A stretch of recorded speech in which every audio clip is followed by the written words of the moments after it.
Welcome back to the Long Leg Inn. Come, sit down and listen. The adventurers from Of Dice and Men are about to tell us a story. Hey, welcome to another episode of Histories of Pethuania. Today is going to be a little different than usual. We're talking about a couple of the newer players' experiences, how it began, how they felt towards the beginning, and what's changed over time, whether it be for them or their characters, and what their opinions on it are. So, first up, we'll start off with introductions. You know me, I'm Jerry. I'm Ryan. I play a dwarven druid named Rufus. My name's Ebba, and I play Ray Venon, who is a rogue. I'm Michael, and I played a dwarven bard named Volgrim. Alright. And so, first up, now this is going to be a little different than usual. I'm going to prompt a few questions first off. So, first off, I'd like to ask, when you first joined, what were your thoughts? When you first started playing, how did you view it? Was it outside and strange, or was it something you were excited for, or was there anything in particular that you thought that sticks out when you started playing? Yeah, actually for me, I think I'd always had an interest in D&D, of course, but for me I thought it was much more about the dice, and I was very interested in the role-playing as character, but thought it'd be quite funny to get into for the sake of the dice being God, type thing. And I soon learnt, obviously, that it's not all about that, and I was pretty happy once I did find that. Yeah. I think, before our first session, I had some, I don't know, I had a little bit of anxiety, partly because a lot of the people who I had roped into playing with me didn't really know what they were getting into. I didn't know if they'd enjoy it. I didn't know if I'd be good at it, which is a weird thing to say, if you'd be comfortable kind of getting into character and stuff. Oh, that's surprisingly normal, actually. Yeah, but, and I should have said this to your face, but I never actually did. I really appreciated the way that our particular journey started off, because it was quite, sort of like you're right in there on the action.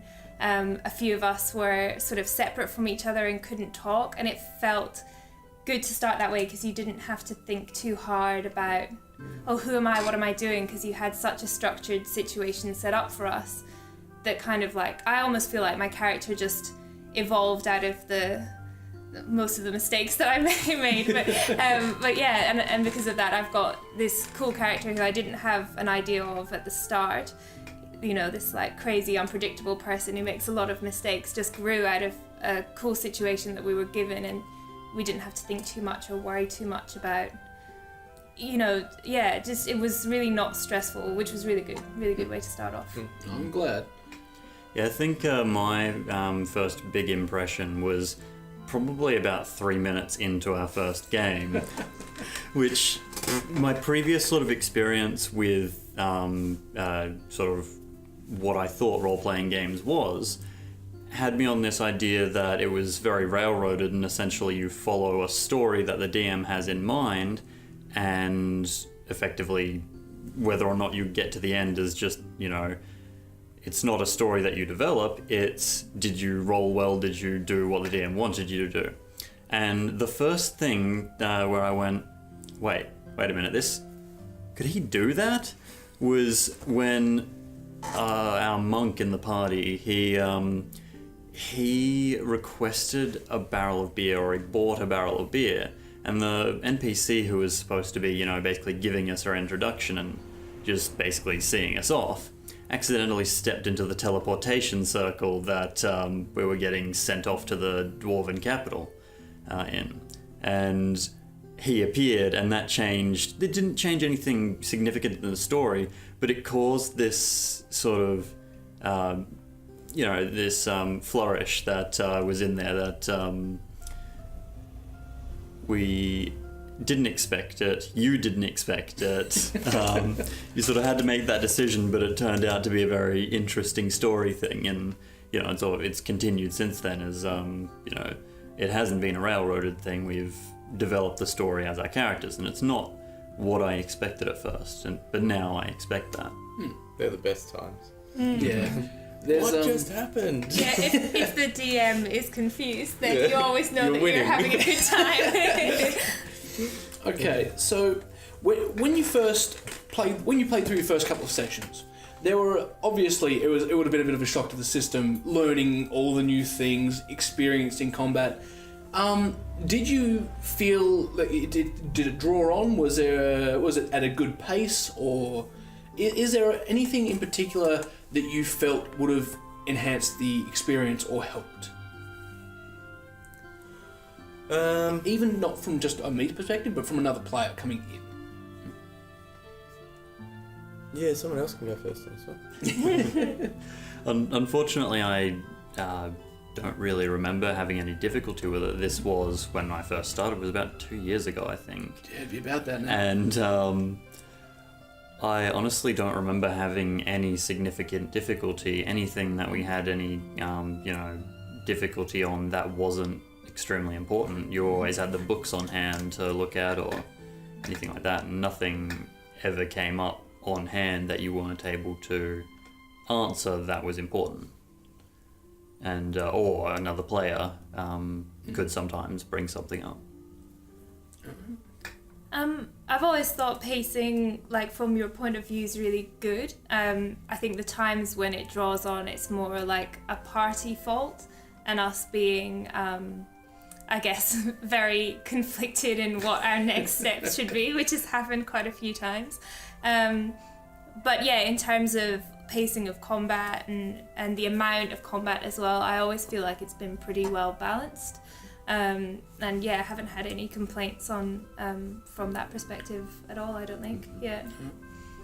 Yeah, with those things said, it reminds me, I think the only difficult thing for me was not so much like how to play or what to do or anything like that, but I think the thing that took me, and is still taking me a bit to learn, was the actual character sheet type thing, leveling up and what spells can I use and what do I actually want to do with this character's stats. Like, I know his story, I know all of that, so where I found ease in all of that was luckily my character being a bit of an eccentric.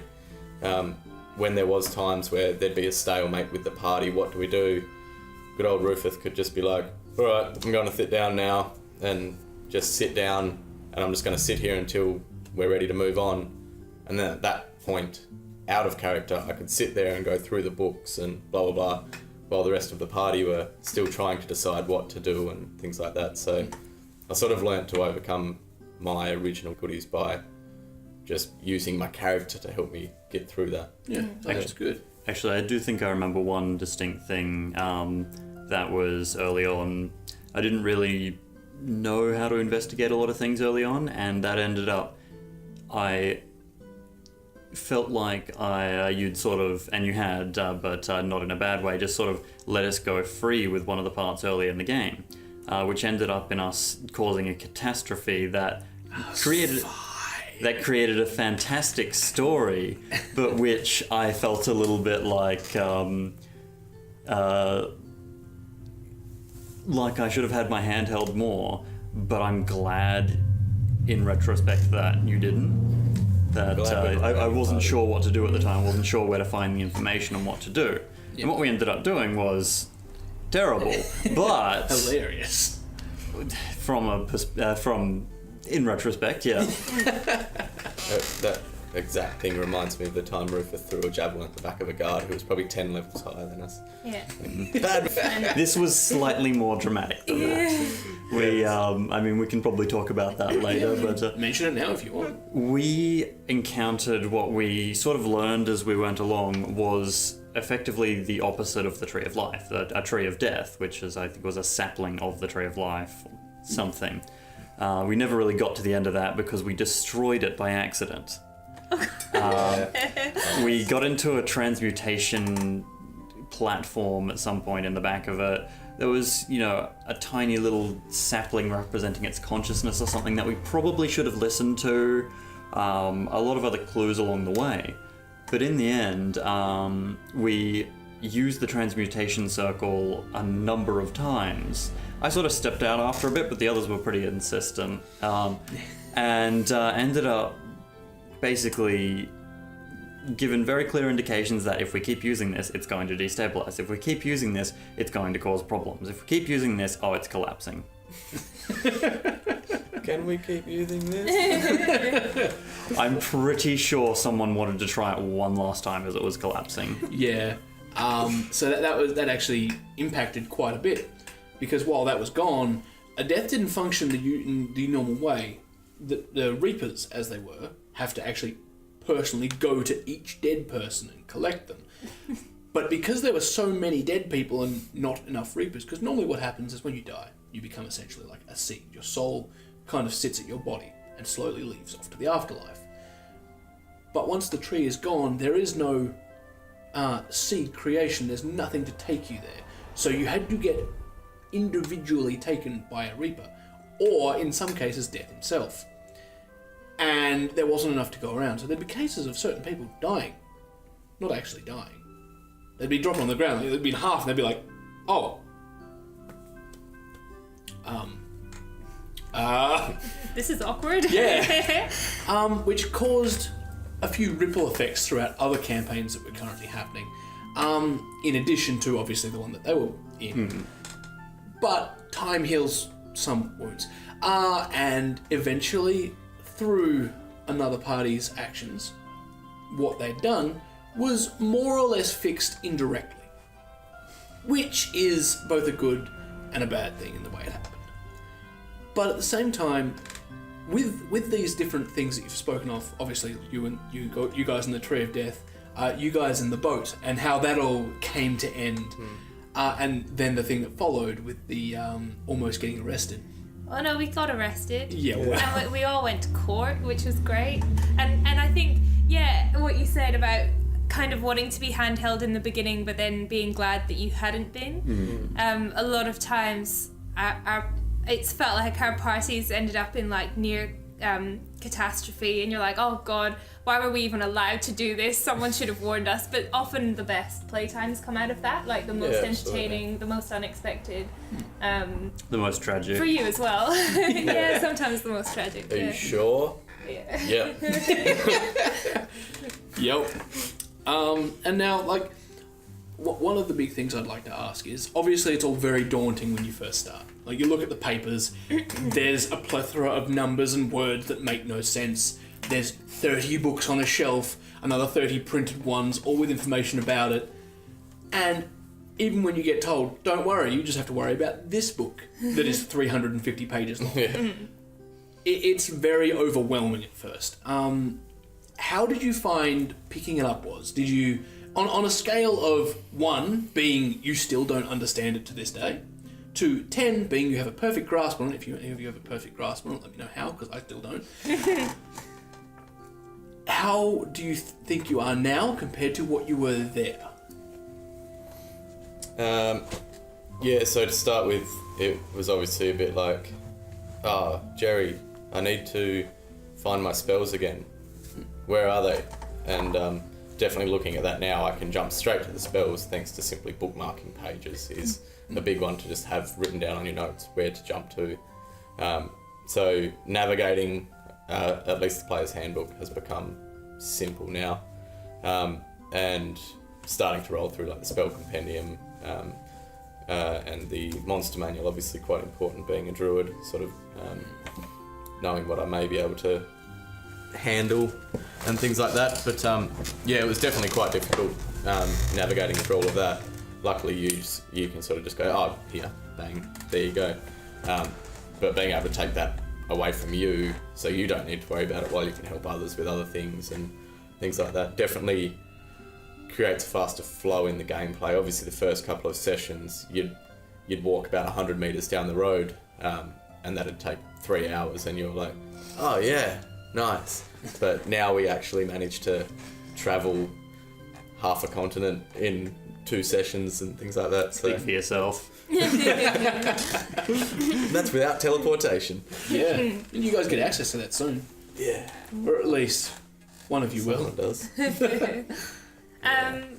I'm probably on the opposite end of the scale from you, because I think I'm still kind of like a 2 or a 3, and I'm probably a really I guess I'm like a very terrible player in that sense, that when we do sort of like No one is a terrible player. as in like when we do level up and stuff, I'm just really impatient, so I'll happily just let you just tell me exactly what to put in, because I just want to get back to the story, and I still don't know what any of the pages are, and I still get a little bit overwhelmed with things like choosing feats and things like that.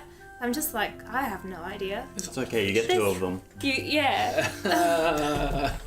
I'm literally just sinking in now. Way too long. It took me like 3 seconds, even with this. So there's still bits like that I'm still kind of getting used to, and I really need to find a better way to organise my character sheet, because that thing is a mess. Don't worry, that's pretty normal too. Yeah. Like, even my ones, I'm like, oh yeah, I've been playing for plenty of time. Look at my sheet. I haven't.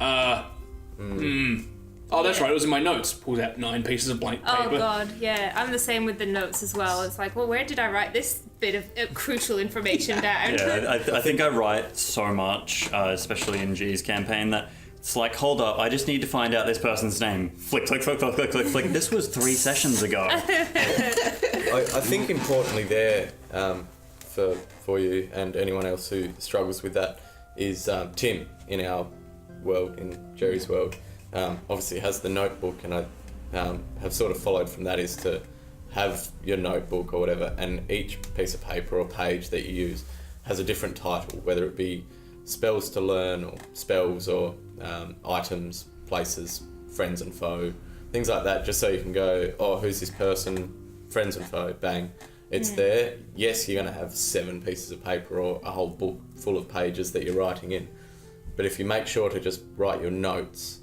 on those pages that are relevant to what you're writing about, it makes it so much easier to jump to what you're looking for with your own notes, but each to their own, of course.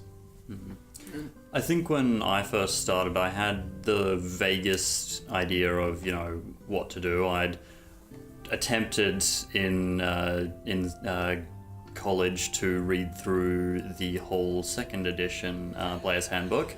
I didn't end up playing D&D in college because of that, because it was just so overwhelming along with all the schoolwork and things. But I, had all this stuff about THACO and adding up skills and all that. And then I'd... Quick question, do you know what THACO stands for? To hit armor class 0. Hit armor class of?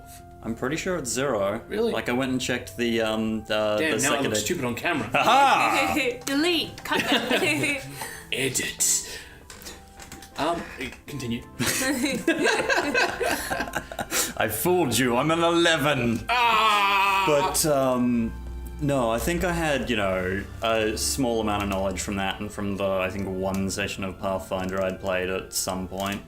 And funnily enough, I've gained a lot of knowledge over time, mostly out of sessions. So obviously it was a much smoother process because of your help, because of other players' help learning things.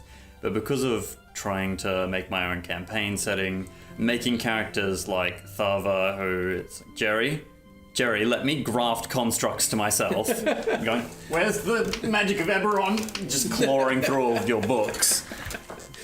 Has taught me a lot, reading all of the Splat books and making my way through the Player's Handbook and DM's Guide. I think a lot more recently I've gained a lot more knowledge of things, and if you're a 9, I'm still gonna say I'm a 5 by comparison is the thing. Yeah, I would probably put myself at 8, to be honest. There are still a few things that I'm not 100% sure and I have to check up occasionally. I've got the majority of it down pat, and most of the time, to be honest, since I'm running it, I can bluff my way through most things. I'm like, I can't remember what this is, but this sounds close enough, and it's fine, and I'm not going to ruin the tension by looking it up in a book. I'll check it out later. I think we try that occasionally as players, but then somebody just goes, I'm not sure that's right. Yeah. I think with our group, that works really well, though, because we are all so new to it. I think that free flow is so much better than you having to go, oh look guys, give me a minute and then 5 minutes and then okay, yeah, I think we've figured it out. None of us are going to argue with you because we're not here to meta game, we're here to have an adventure. So like when it comes down to that free flow versus meta gaming, much prefer the free flow, and I'm pretty sure everyone in our party would agree that it's just much cooler to just go for it. We're not going to go call hacks or whatever. One thing, just for those that don't quite know, metagaming is normally when you refer to things that your character wouldn't know that you know, or things outside of the game, inside the game. Generally it's fine, you don't really do it all that often, but occasionally you will get people that say, for example, I've read through the monster manual and they'll be like, this monster has fire resistance. Their character doesn't know that because they don't have any knowledge skills, but they then proceed to tell the party and not use fire. That's generally referred to as metagaming. And while some groups don't mind it, like obviously I've played with people who all know the rules, all know a lot of the base monsters, and they use that, and as long as everyone in the group is okay with it, then it's fine. But you want to make sure that everyone is okay with it first. Just because it can cause rifts, it can cause gaps in the story, and it can cause things to happen that don't make a lot of sense sometimes. We're like the opposite of metagaming our party because even once we know, like, oh, you're wearing a ring that means that if you heal yourself, you'll actually take damage. I'll give it a go. Still keep trying to do it, like we're like whatever the anti of metagaming is, like that's us. Whereas on the role-playing thing again and metagaming, there's definitely been many a times, like as you know, but you don't. My character gets really nervous around townships and things like that, and is much happier in the wild. right. He knows that as a character, so even in a city, I know I shouldn't pick a fight with this guy, but I'm getting nervous, I'm getting anxious. He's sized me up. Okay, I'm going to start a fight just because that's what my character does. My party knows that's what my character does, so there's times where it's like, okay, should we get him out of here? Should we move on? But it's just that role-playing thing that I much prefer over, should I really do this? Outside of character, no, I should not. But hey, it's my character and that's what he's going to do. Yeah. I've had a few decisions like that I've made where the other players have looked at me and gone, don't, we should kill this person. I'm like, no, my character's not going to go and kill somebody, especially if, or rather, he's going to go kill somebody, but he's not going to go kill somebody who he believes to be innocent and who he has associations with their, superiors. And so we end up in situations where it's like, oh, we should have done this, we should have killed them. Like, no, my character doesn't wanton murder. He certainly is excessive in defending himself, but... Excessive self-defense. Yeah. What did you do? He touched me, so I broke his neck. Oh, you joke. I've heard stories. Look, I mean... What was it with that train conductor who I had to knock out and critted? The character in question is a monk who deals, I'm not sure for the word for it, but let's just say bad damage. And Good bad or bad, not enough damage? As in, we fought a boss the other day, and G said, "You technically have more damage output than this boss." Nice. That was due to a few extra factors going on, but it was a case of basically I have to be super, super careful around any NPC that doesn't... And it's a metagame thing as well, a little bit, but I treat it as, civilians are very, very fragile compared to warriors. Yeah. But basically anybody who's doesn't obviously have class levels, so, they're just a civilian, if I hit them, I'm probably going to kill them. Yeah. So I kind of have to be... It's a bit of an overlap there where I know that... I mean, I've got experience in it now, I guess, in that. But, where my character has to be very gentle around anybody who I can't just smack. I mean, But that's where... which makes sense, considering who Dao is. I mean, he's a half giant, isn't he? He's a half giant. So his arm is about the same size as most people's torso. So if he were to... just playfully hit someone on the shoulder, you could probably dislocate or break their shoulder. Yeah. It's one of those things, like, he probably doesn't want to kill innocents, and so he does treat them with, like, kid gloves, because he doesn't want to accidentally tear one of their arms off when he goes to pull them over to look at this stall. Just oh.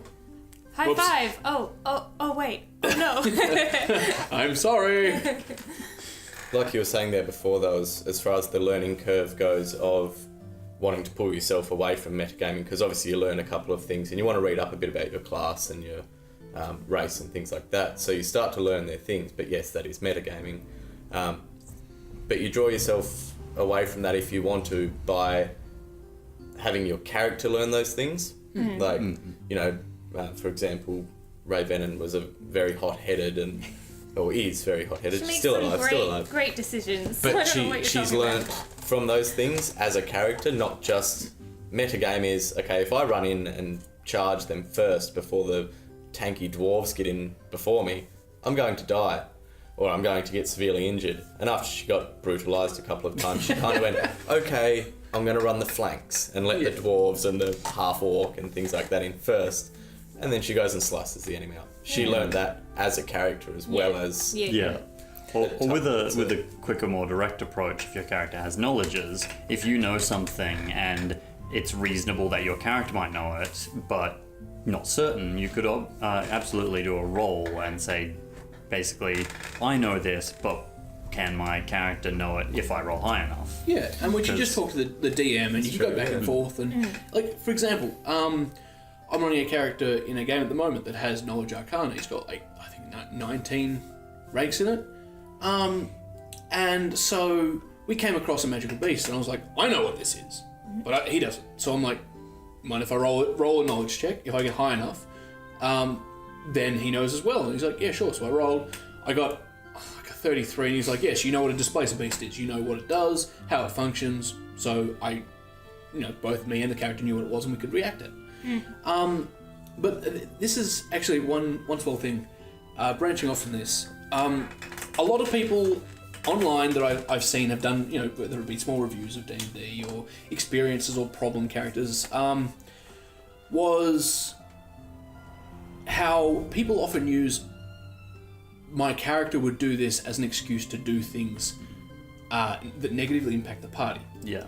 Now, while that is a case in some situations, I find that as long as the party is all okay with having people, act as their characters and roleplay, then it's perfectly fine. Like, in this group, there have been several situations that Rufus has done something that has negatively impacted the party because it's what Rufus would do. Yeah. And everyone understands that, and everyone's okay with that. There are certain points that I think more what people refer to as excuses. So, for example, if, say, Ray was to turn around when everyone's asleep, steal all their money, and then run off just because it's what she would do. She wanted some cash. Yeah, exactly. It's a bit of an excuse in that sense because while, sure, she may do it in some situations, she's not about to rob everyone that she cares about blind. But there are a lot of people that use that excuse. And just so we're putting a bit of a distinction between the two, there is a difference between using it as an excuse and using it as a reason. Because as long as you're not ruining the fun for everyone, it's fine. And quite frankly, I think some of the best experiences come from playing in character and keeping things. Like, there's been a lot of situations where things wouldn't have happened the way they did if Dwemer didn't wipe his ass with a contract. The same contract Rufus ate. But that's what these two dwarves do in the party. They do stupid things together sometimes because they're mad or... And I think as well, if you're making a character who's going to be doing things that will negatively affect the party, then it's the sort of thing that you should absolutely talk to them about, because if you're going to be constantly making the players upset, that's going to cause problems that aren't related to the game. Exactly. Everyone's here to have fun, and you need to make that distinction between character and player. But if the player wants to make a character just to piss people off, it's a bit of a hard territory to approach. I've had people before that have made characters specifically to annoy one other character, or they've come in with a character like, oh yes, we have, say, a paladin of Ironius in the party. Lawful good, Knight of the Realm. I'm going to make a paladin of his arch-enemy, Hextor, and I'll be in the same party, and I'll want to kill him. And I'm like, maybe rethink that. You don't want to come into the party with your entire goal being to disrupt the party. like there have been a couple of points where I've introduced plot elements. So, for example, at one point, one of the characters ended up making a deal, which more or less put them at ends with the party. But they sort of played it off, kept avoiding questions, and worked with the party along to the point that it got there. And as it turned out, this particular character was set up as a boss fight because the player wasn't going to be around for much longer and wanted to kind of have their character end in a grandiose way. And they were just like, I'm going to get to this point, I'm going to steal the artifact we're going to take and turn on the party. And so we built that in, and it was a good story mechanic. Yeah, cool. But yeah, so role-playing a character isn't a bad thing. Using your character as an excuse to do bad things is a bad thing. I think as well, like when you're making a character with a group of people that you're intending to play with, you do need to think of it as like, well, this is a group of people that my character has chosen to travel along with, you know? That's right. Like there's got to be a reason that keeps us moving forward together every day. If I'm going to make a character that's going to be completely at odds with the rest of the group, what my character actually probably would do would be move on and find another group of like it's like real life in that sense, you know, you choose your friends because of their kind of similarities to you, and some differences are fine, and we have a lot in our party, like we do, but like none of us are evil alignment, you know, and I think we all have some core values at heart, you know, like we've stuck together this long, and it's like you do need to keep that in mind when you're kind of creating a party. It's like, why would I be with these people if I was just, you know, you don't choose your friends just because you're like, I want to annoy these people more. No, it doesn't work that way. Yeah, like one of the big things that a lot of people think is with D&D is they make their character for them. They make the character they want to play without giving any thought to the party dynamic. And while I do encourage people to make a character that they want to stick to and they want to play, I want them to try and think of ways that they can integrate themselves into the party. Why would they be travelling with other people? What's their motivation? There are a lot of times where people make characters that, for lack of a better word, become Mary Sue, in the sense that they're like, I am the hero of this story, and they keep on trying to push themselves over the party, and it ends up, instead of being a party, it's just a group of individuals running around trying to accomplish different goals, but getting in the way of each other. Why would they keep on continuing travelling that way? So that becomes a bit of a challenge for me to try and work out a reason as to why they're travelling with each other, but that can get very difficult when a player or a character refuses to try to cooperate, not so much with me, but with the party. And that's, I think that's one thing that a lot of people don't realise is just how much of a team game it is. You're playing with a bunch of people so you all have fun. You're not playing the game to beat them or to beat the DM. It's a story that you experience, not a competition. Now, one of the other things I would like to ask is, when you were creating your characters, did you draw inspiration from something else? Was it all from your mind, or was there something that you've seen that inspired the idea?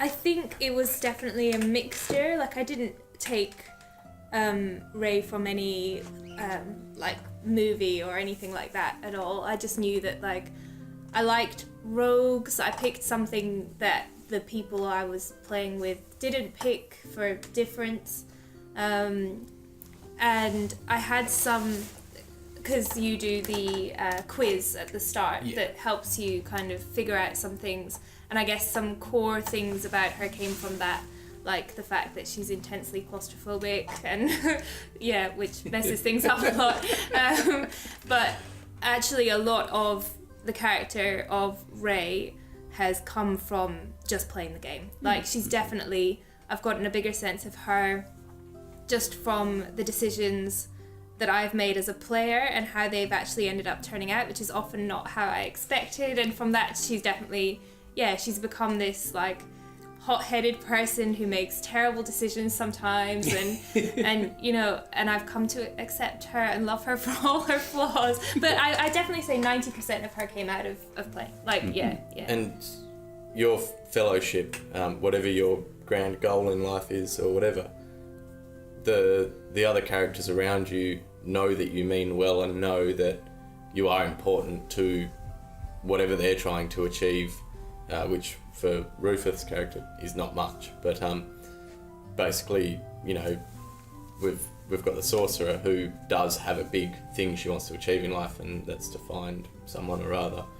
She knows that having you along is very important, and that, you know, when we can see anyone in our party trying to make going to make a bad decision as their character, you know, the dwarf will always happily try and hold you back or blah blah blah, knowing that they don't want you to die and things like that. But that is just your character. Yeah. I could talk a bit about all my characters, but Volgrim's easy. Yeah. Dwarves are cool, and I wanted to sing. That's fair. Because one of the big things that a lot of people tell me is when they come in is they don't want to just recreate, say, Legolas. I've had someone create a character that was an Elven Ranger, specialised in archery, and they called them Legolas. Then I've got other people that come in and I don't want to do that. I want to make something unique, but I don't know where to start.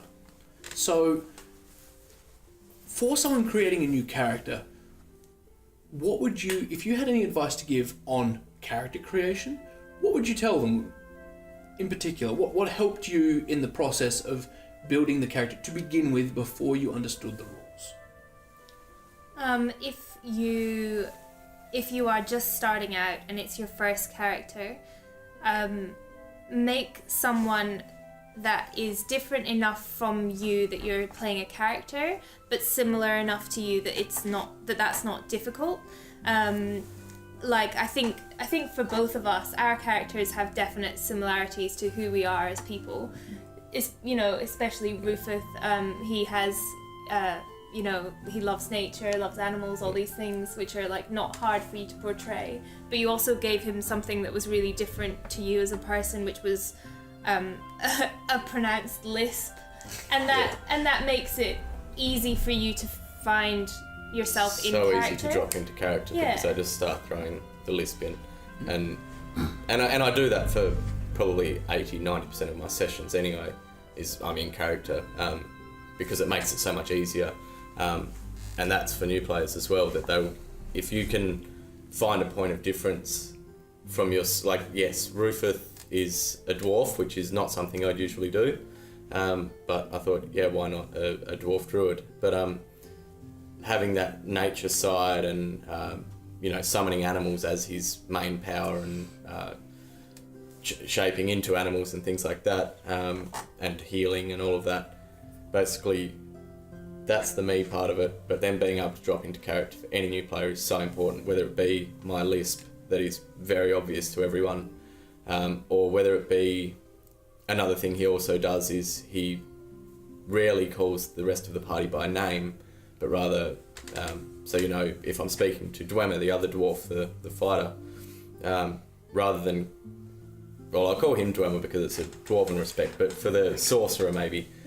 Rufus will also rarely call her Ileana, and I definitely won't speak to her out of character, but rather be like, oh, sorcerer, why you do that? And then she knows that, if it's something I'm peeved off with her about, or if it's something I'm not sure about, she knows, you can know that it's not that I'm having a dig at you personally, or I'm not telling you to do this, but that's what Rufus is telling you to do in the game. The sentence I've heard to me most when we're playing together is "stupid rogue." Yeah. Dumb rogue. Yeah. And I own that one, Yeah. But I'd definitely say balance between like you and not like you, to kind of find slipping in and out of character easy, but also not daunting, or you want to not be too self-conscious as well. It depends on who you are as a person. But the less self-conscious you're able to be, definitely the more fun you'll end up having, I think. Yeah, I think one good thing to do when creating a character and trying to flesh them out is there are a lot of resources online, say 20 questions or 50 questions on things you might not have considered about your character, and those sort of little things can really flesh out things that you might not have thought of your character. And those little details, along with any mixed character inspirations, a voice you can come up with them, can really distinguish them as a character instead of just something, you know, a vessel for a player.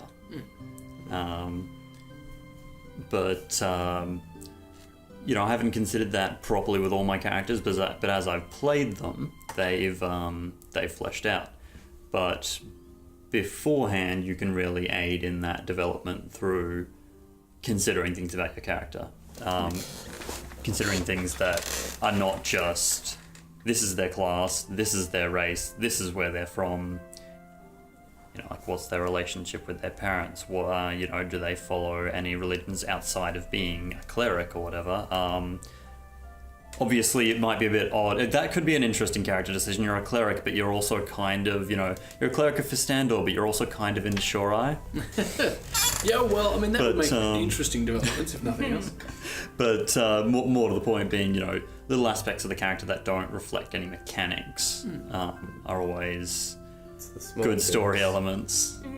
The small things can really help you imagine your character, you know, like whether it be as small as the colour of their eyes, are both of their ears intact, you know, just all those little things, or have they even ever killed somebody, and just those little things, if you've written those down, they're then in the back of your head and you're going to remember those things, like the first time you enter combat or something like that, you're like, geez, do I actually want to attack this person? I've never killed somebody before.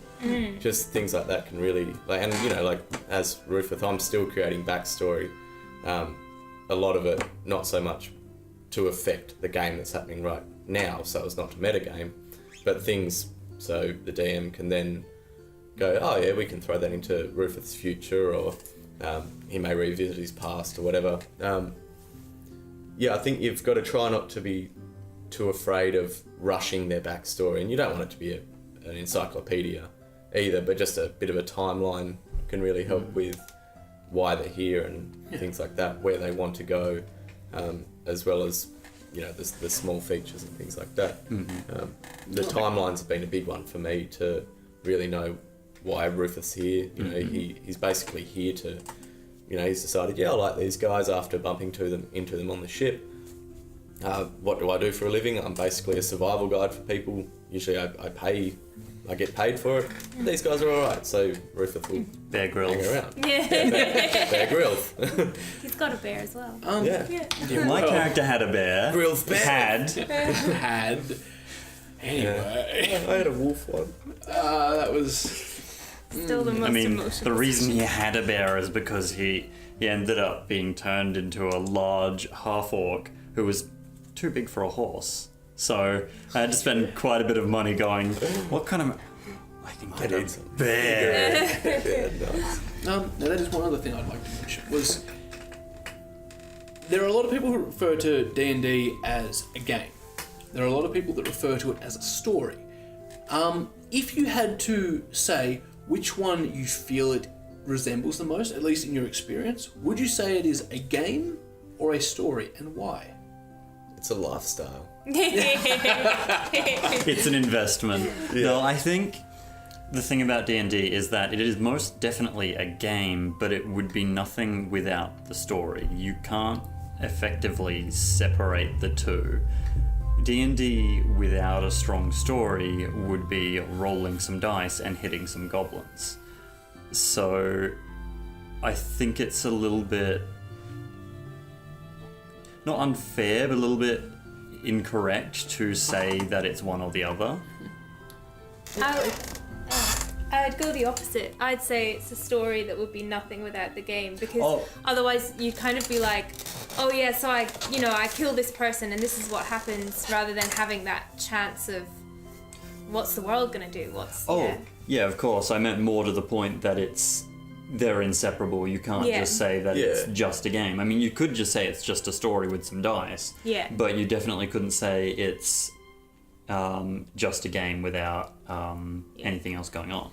It's not structured enough to be just a game. It's like a story that we all write together, even if we disagree with the other parts that people are putting in there. You're like, no, change that word. Yeah. We tend to disagree with the NPCs on who should be alive. Yeah. For me personally, it's definitely a story. I mean, personally for me as well, I love writing, so being able to come here, role play, tabletop as well, and then go home and write, short stories or just a small page and turn all of this into a larger story that one day I can read back on the story of Rufus and his friends.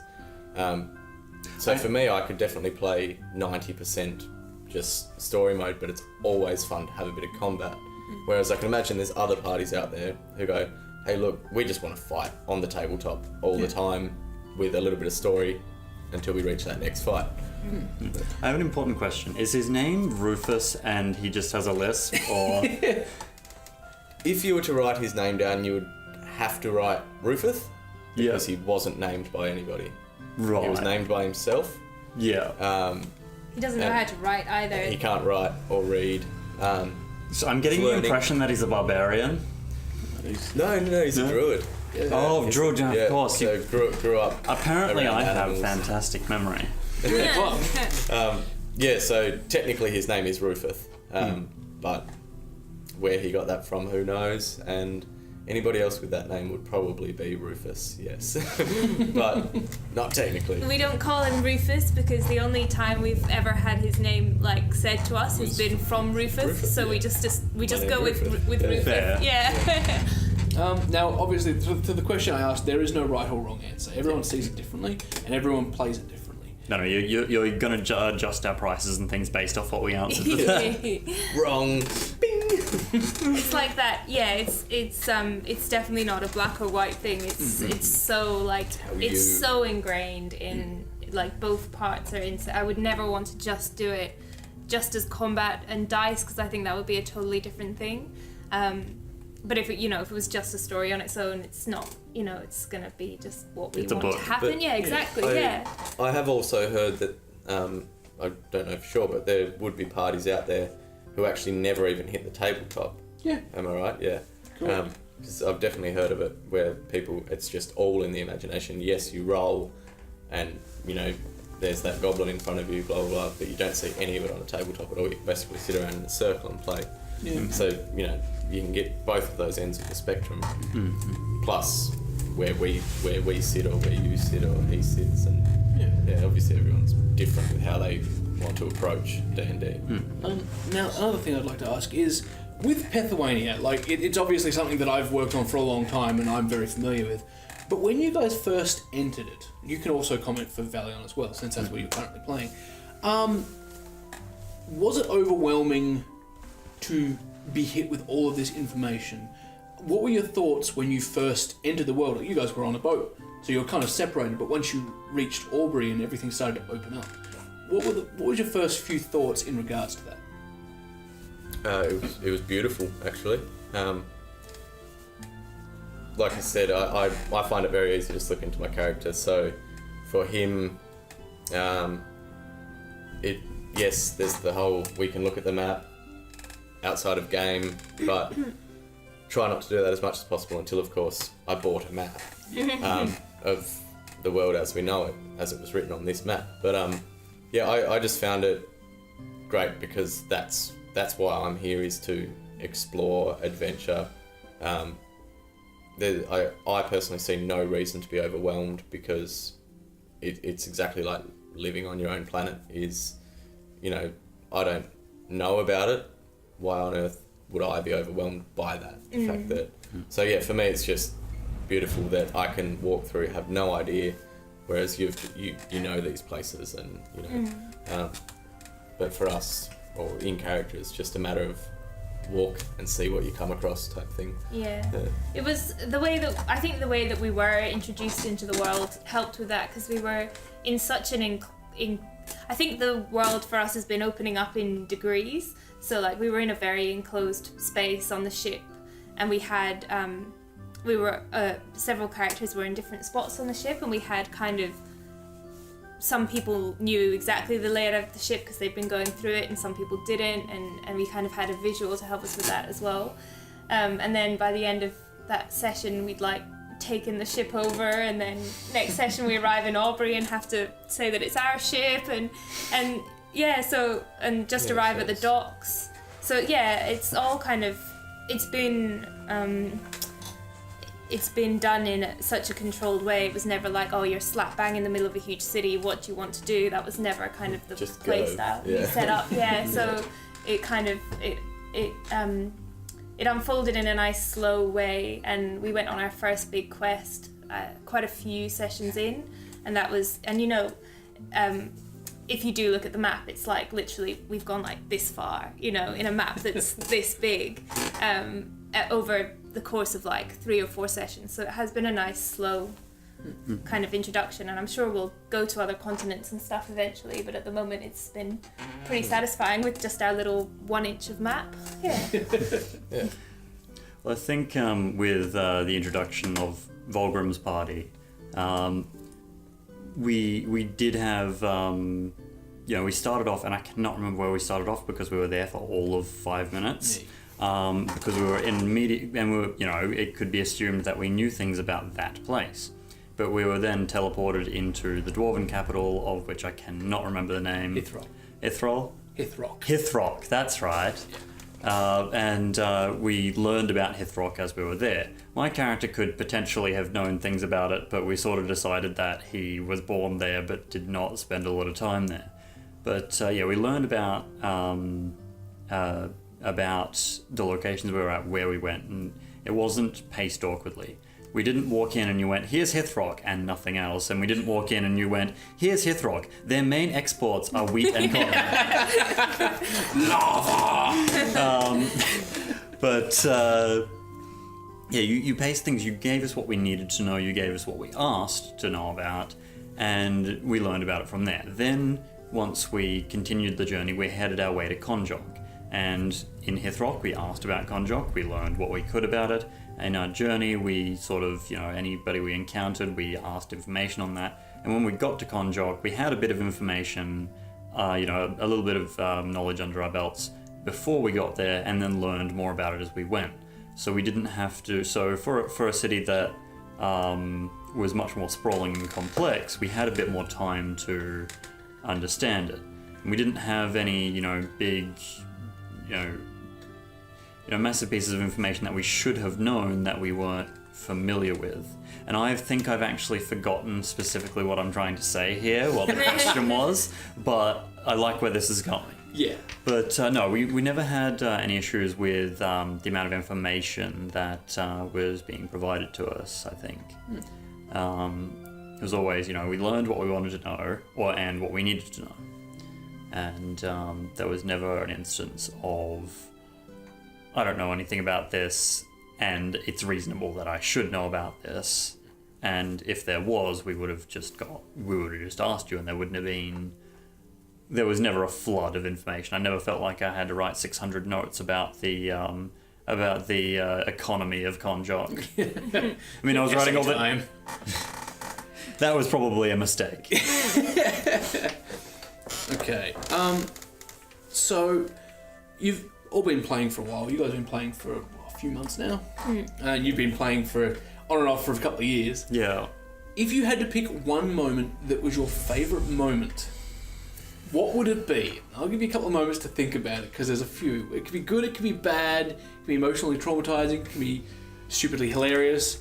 It could even be something that technically happened out of game, but with you, based on what happened in the game. So easy. Oh. I have one word, and that's story, and that one word is bittersweet. Yeah.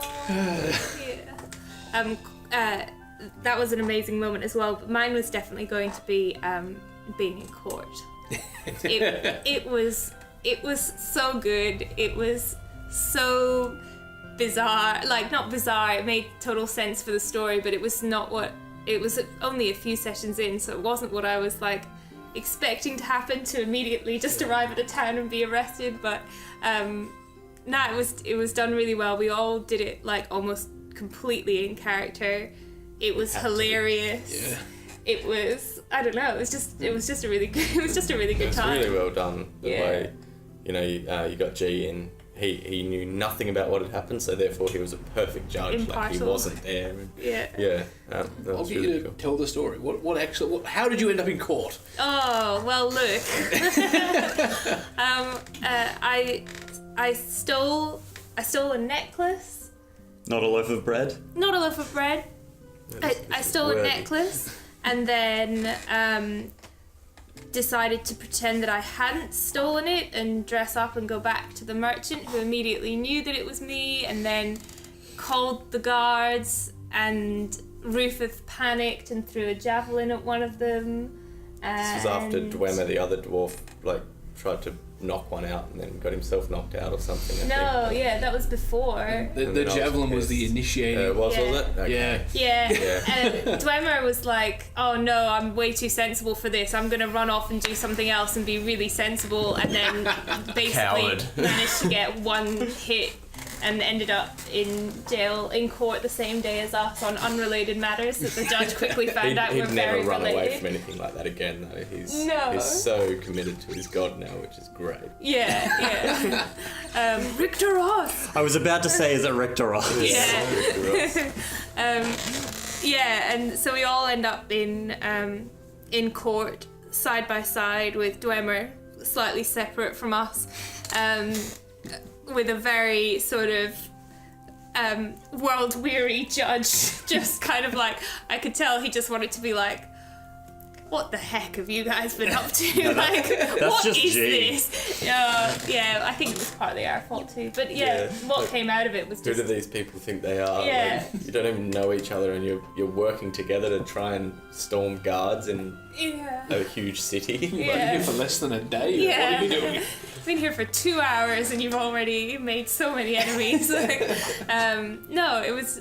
I think it wasn't what you had expected to happen. It wasn't what any of us had expected, and it was just... I think it was a moment when we all kind of found our characters a little bit more as well, because we were forced to just be in character 100%, and... Yeah, be careful what you do. I mean, Rufus did that because he was in a township, he got nervous, and that's a thing, a poor trait of his, that he will pick fights with people that he know he cannot beat due to nerves. Yeah.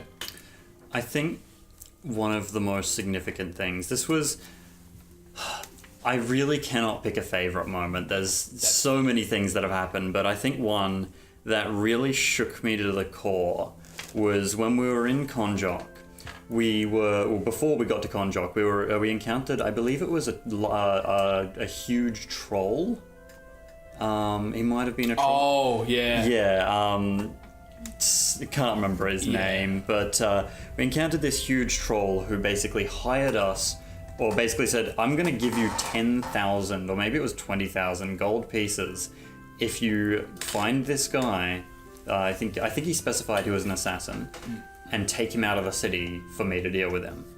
And we got into Konjok and asked around about this guy, and everyone who we asked about him was like, oh yeah, he's an assassin, implying that he's not very good at his job, implying that he was a character who was not really much of a force to be reckoned with. And so we set up our plan, we get everything ready, we try and do stuff, we spend a decent amount of gold trying to get things, and we finally encounter this guy and start talking to him, and without the expectation that he was going to be any difficulty at all, and found ourselves completely unprepared, especially myself being the face of the party. I was sitting there, I was shaking, because Jerry had this character who was actually, first of all, good at his job, and second of all, very, very cautious. And I had to sit there and make decisions and say things, not necessarily completely on the spot, but without too much communication between the other players. Because otherwise it'd be us sitting there whispering, for 10 minutes. And I think we did have one point where we had something like that.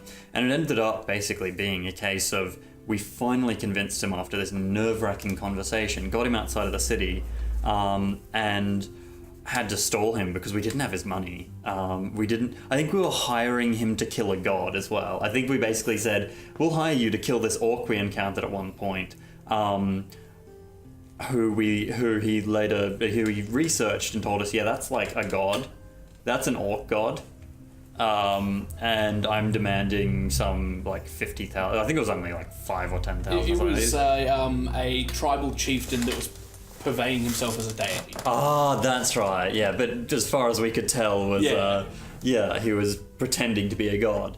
And we had this conversation. We had to stop, and eventually it just hit the point where Tyler, one of the other players, and I just looked at each other. Basically, we'd set up, if we give each other this look and a nod, we sick this massive, basically a snake in a jar type thing, a rod that summons I don't think it was colossal. I think it was huge. It was huge. This huge snake to basically just help fight this assassin. And 2 rounds later, the troll shows up. If we delayed 12 more seconds, everything would have been fine, and we wouldn't have had this devastating fight. None of us died, but it was very close. But we would have had this devastating fight on our hands. It was a nice balancing act, because I'm sitting there, I'm keeping track of the time that they've got until their reinforcements turn up, and I'm watching how much they're talking, and as things were slowly progressing, it was getting more and more rigid because it was saying less and less, and the other guy was getting more and more suspicious. Anyway, right towards the end... We by the way, had no idea if he was even going to turn up. Yeah. We knew he was going to turn up eventually, but we didn't know when or anything like that, and it was extremely nerve-wracking.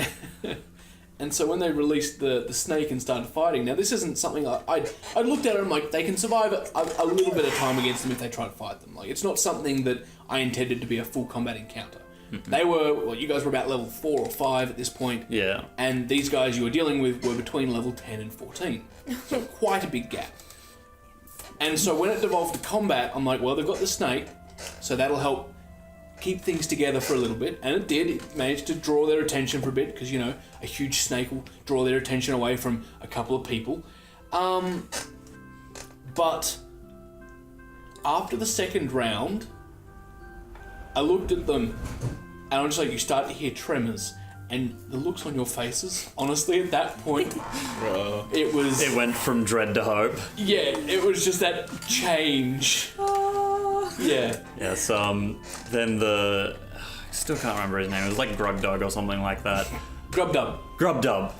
I was pretty close. Yeah. Grubdub the Destroyer. Yep. Grubdub the Destroyer, because apparently this guy can shift through the earth, just comes up through the ground, then absolutely annihilates this assassin who we'd managed to knock down. Yeah. We hadn't managed to do much else to him, but we managed to knock him down at an opportune moment. I think we'd got about a third of his health or something. Yeah. But no, these 3 assassins nearly took down this giant snake, and us along with it. But yeah, that was. I think I was so relieved that I hadn't started combat earlier. Yeah, I was concerned that you would turn around and just attack him when he got outside, because that's why I started throwing all the hints in as to why it may be a bad idea. But yeah, that turned out pretty interestingly, considering. I remember walking down to the bus mall and talking to you about it on the way down before we split off. Yeah, I was probably freaking out when we finished. But hey, we got an absurd amount of gold in a bloody bag for it. Yeah. Yeah, it's always nice. How about yours? So bittersweet was the word. Basically within 24 hours, my animal companion and my character were killed. And basically the animal companion was a deer wolf that the entire party were quite fond of, because he'd act pillow at camp and all that sort of thing. It was pretty good. But yeah, basically a fight had broken out.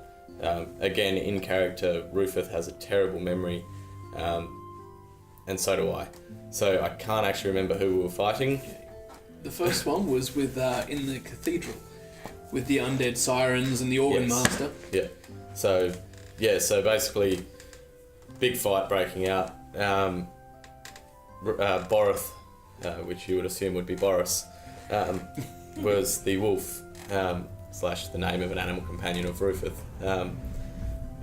And we had to shut down the master, basically, as he was playing this organ, which was creating magic. And and I went, all right, boy, this is you. So Rufus basically cast Enlarge Animal on Boroth and turned him into this like large wolf. So wolf. he was about 10 feet tall and about 14 feet long. Also, if I can interject, when you said deer wolf, I didn't realise you meant dire wolf at first, and I had this really cool. Wait, it was a deer wolf? No. Deer. A darling. Deer to darling our wolf. hearts. Deer to the heart. See, I heard deer wolf like And it had then antlers and lion, things, and that was cool. Damn, I know what I'm doing next. We're gonna have a deer bear. Oh dear. So yeah, anyway, Boroth was really large, and basically him and one of the other characters just charged. I think it was Dwemer, wasn't it? Running down there. Dwemer's little legs. Yeah, Dwemer trying to keep up with Boroth. So Boroth basically just charged in, and rather than aiming for the master, I had my link with him. Basically said, just charge that organ. So Big Boroth the wolf just charged this organ and like smashed it into pieces, and Boroth was injured and all of this, so he was already in a bit of a state. Basically did that, Dwemer still following behind, and at that time the master had cast a spell or something rather at very close range to Boroth, which sent him into like neg 12 or something or other.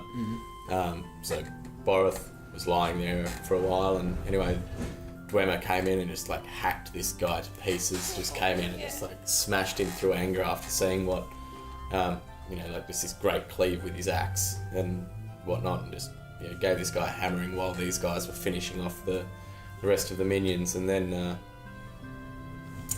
also at this point, while Boroth was charging, Rufus was taken down and was almost being eaten alive by one of these other creatures. Then he was saved by Ray Aureliana, and I think it was you, yeah. And I think from that point, Rufus actually needed healing as well. So once he regained consciousness type thing, the battle was over. They all went over to see Boroth. That wasn't quite over at this point. Not quite? No. So what happened at that point was you got healed and you ran over to basically go over and help against the Organ Master, as everyone else did. As you got there, though, the pulse of the energy happened again, which caused Boroth to be raised as an undead. That's right, yes. Oh, that was so stressful and sad. Yeah, so, yeah, that's and right. he attacked you. Wolf, because I went and knelt down near him, didn't I? You went in front of him, put down his I knelt down, I pulled my signet ring off and basically offered them to him and Querez, my goddess, basically. And yeah, at that point he turned and he looked me in the eyes and sort of had a weird moment with him. And I just let it be, or Rufus let it be, and Boroth basically, gripped him by the throat. And then Dwemer had to kill him. Finished Boroth off, basically. He was like, I'm sorry! Yeah, apologised, cleaved the wolf. And then basically, after all that, Animal Companion sort of shrunk back down to normal size and then disappeared into a pile of dust. And Rufus, understanding the circle of life, basically went, yeah, alright, no worries at all. This is where the out of character stuff really got to the party. I think there was quite a few tears. I kind of had to disappear out there for a while. It was really well played out by Jerry, just in the whole way it happened. I think Jerry knew that I didn't need to try and do anything to reincarnate him, because it's in Rufus to understand that things die. So he was fine. We, as Ryan people, were not fine. And then, basically, trying to jump forward a bit, the next, it was a separate session, but it was the same day, later on in the day. Another battle came upon us, which was... It was with the, the Tesseract, Lord of the Cup. Tesseract. What's his other name? I don't know. It had another name that he... It's written down in my 20 pages of it's notes. Tesseract. Vandergast. And it was in the bar, wasn't it?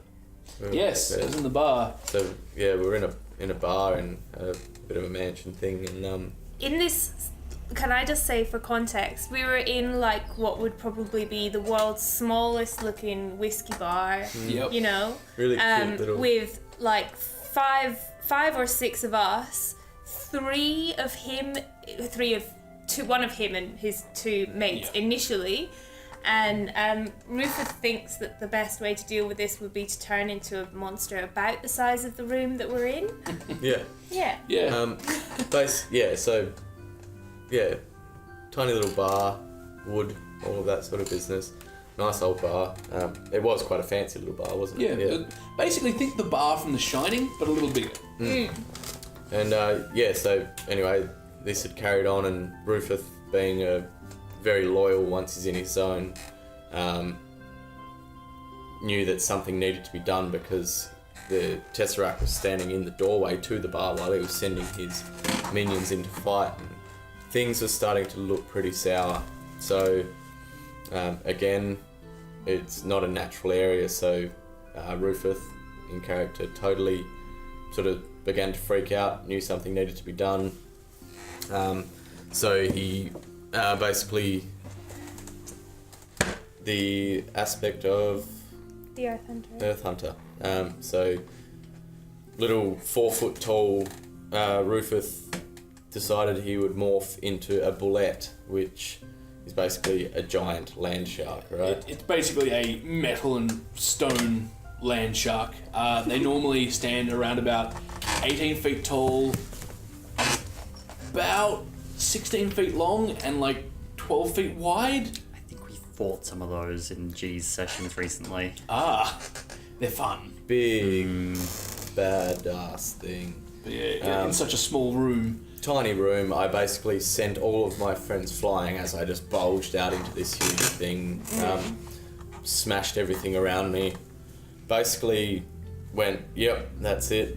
Went at this Dark Lord and basically tanked some serious dark damage, which again, the whole surprise to the DM and players thing, I don't think Jerry realised quite how much damage was about to be done to me, or where I was sitting. My HP was already quite low, but yeah, it was just that time where I just went, yep.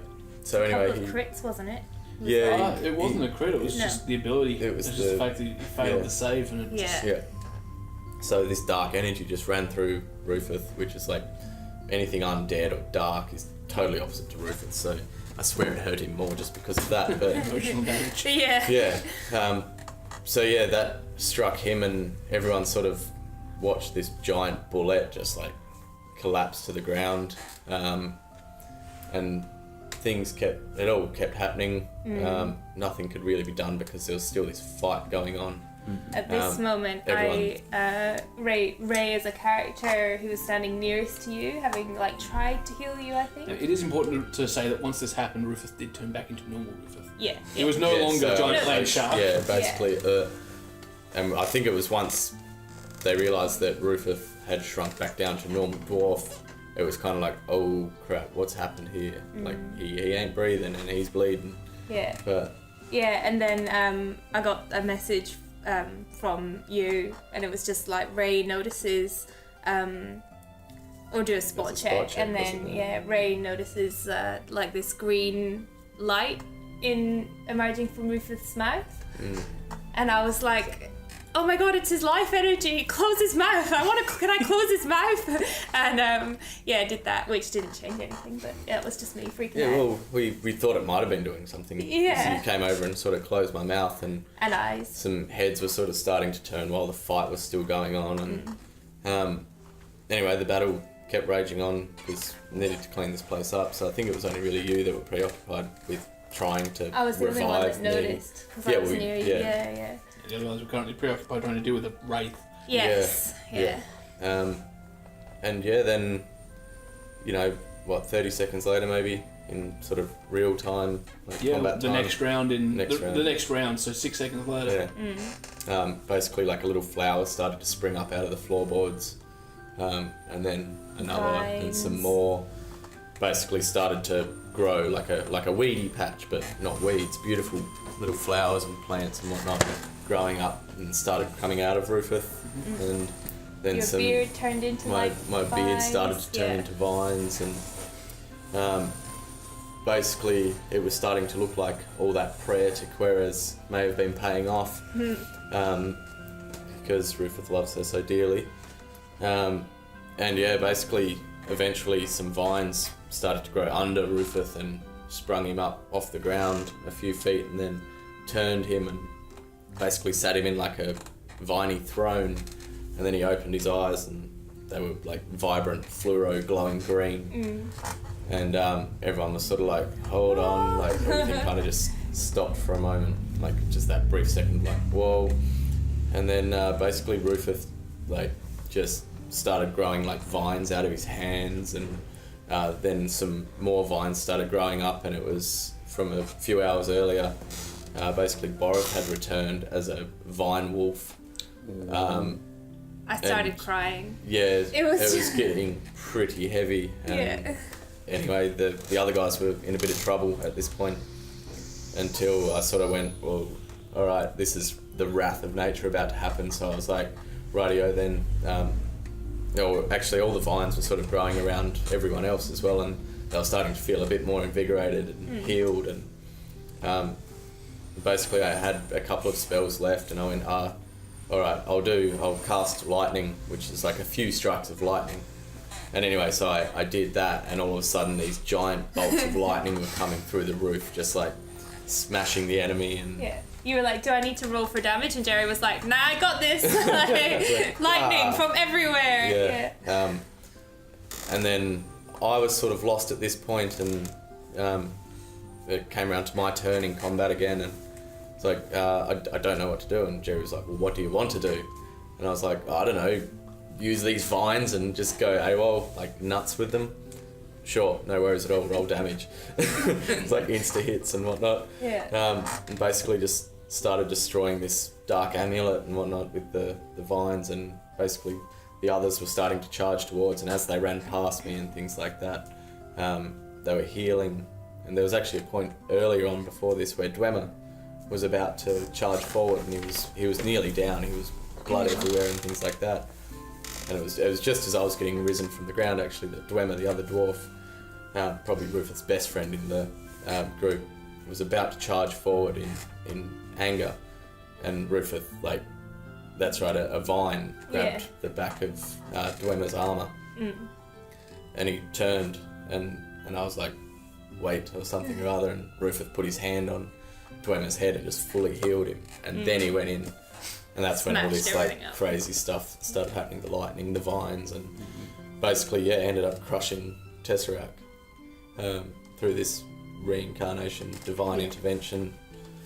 It was Like nice Aquarius. because the way that like Borth went out, it's like such a cheesy thing to say, but you're like, no one got to say goodbye, you know? And he was turned undead, and so the kind of like, it had such an like negative end to it, and then having him come back like made of vines, and at the end of the battle he just came and like rested his head in your knee and then like disappear, you know, like just sunk back into the earth, and it was like, it was so nice for the whole party to get a proper goodbye to this like you know, not a character but like someone that, you know, had been around for like a long time, helped in a lot of situations. It was just like a really nice emotional moment to like be able to, I don't know, it was really satisfying to, Well, I mean, he was, Borth the Wolf was, or is, Borth is 50% of Rufus, like where Rufus is, Borth is, type thing. So it was pretty sad loss, Can't and then have a seeing Rufus without Rufus a go Borth. as well. It was just like But definitely a really epic bit of story mode and play by Jerry there as well. And it was so like visual as well, like the way that you described it. I really felt like I saw it and lived it, and it was like Clear as day. so much Always. emotional investment, so much imagery, and like and this character that you care a lot about kind of like coming back from the dead and then like wreaking all this damage and everything. It was just, it was natural, epic. beautiful damage, lightning, vines just tearing dark amulets apart, and things like that. It was pretty It was cool. big. It was really emotional. It was like, it was a really good I'm getting session. emotional. Yeah. It was heavy. It was heavy. Yeah. Yeah, I'm glad that it's that it does leave those sorts of impressions, because sometimes when you're sitting back there, you're not sure how people are taking it, and it is nice to hear that it was taken well. Oh yeah. Well, we'll, on that note, look at finishing up. But first up, before we do, I'd like to ask all of you, do you have any words of wisdom for someone who is looking to just begin but isn't sure where to start or how, or is nervous to start?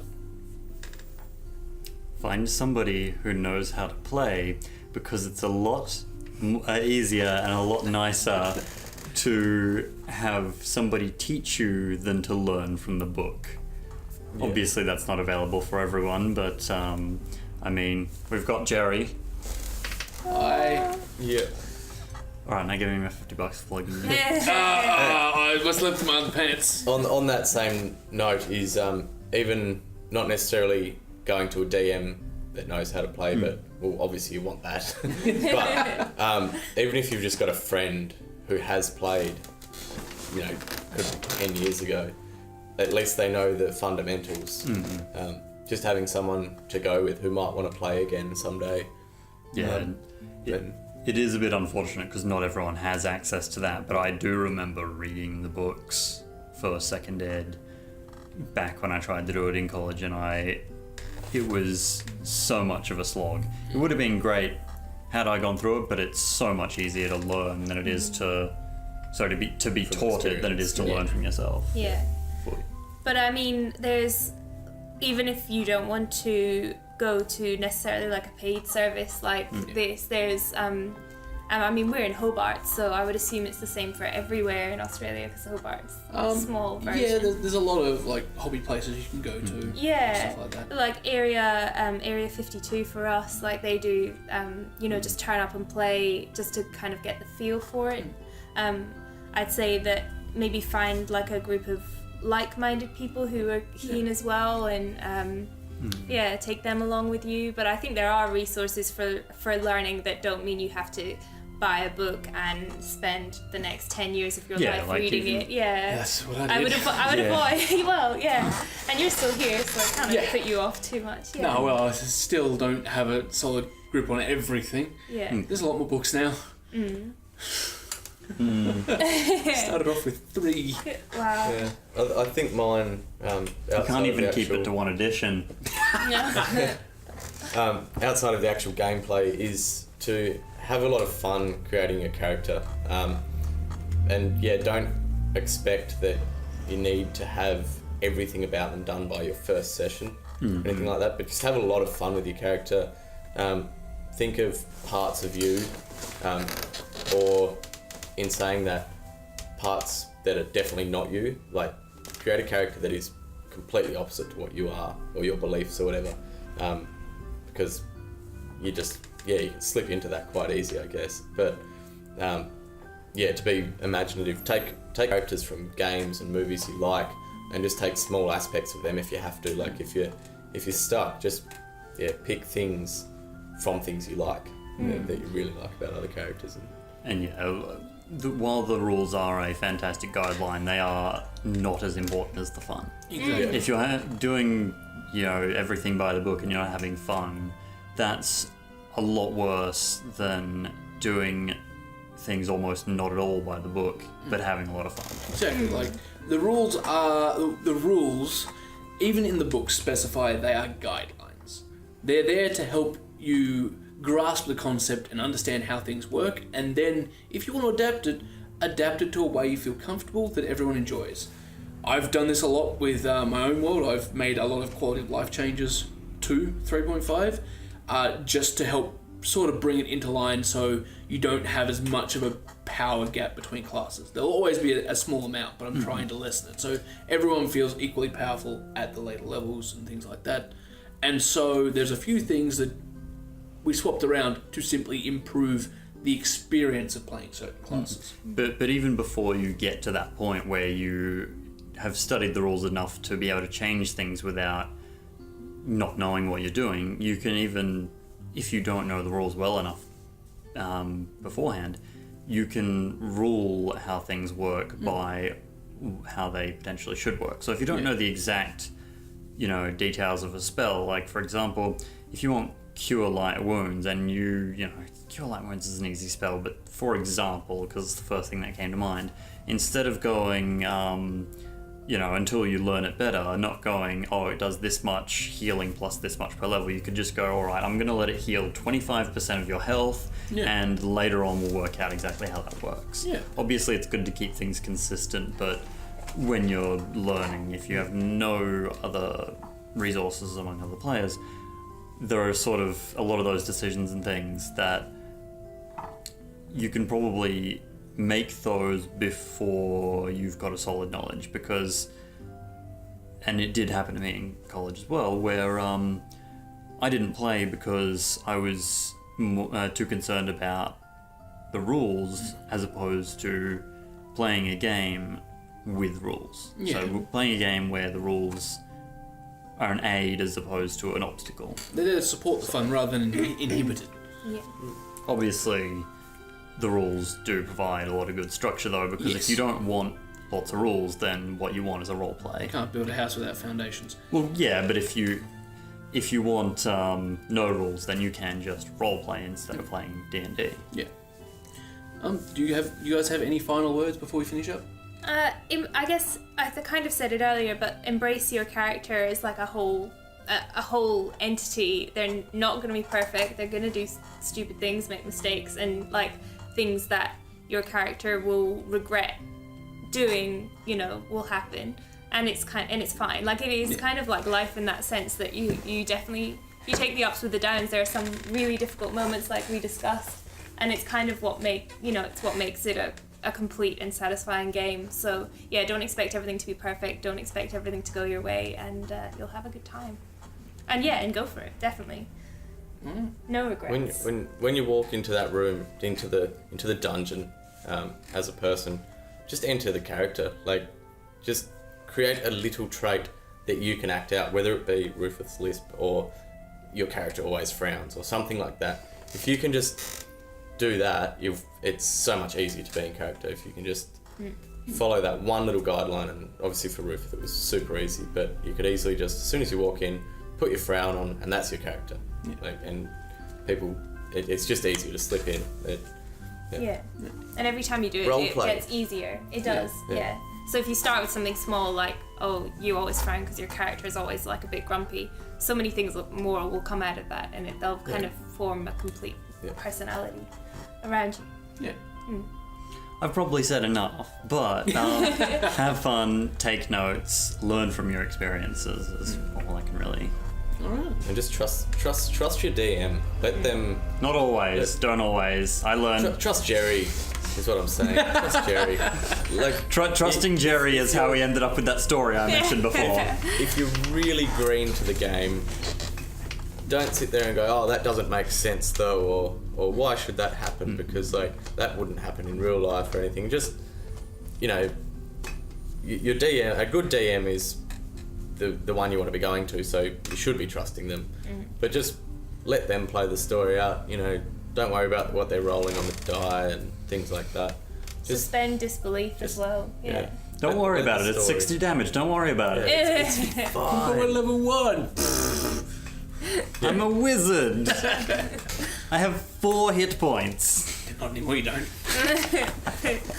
I had 4 hit points. Well, thanks you guys for coming. Thank you. And thanks for watching. And we'll catch you next time.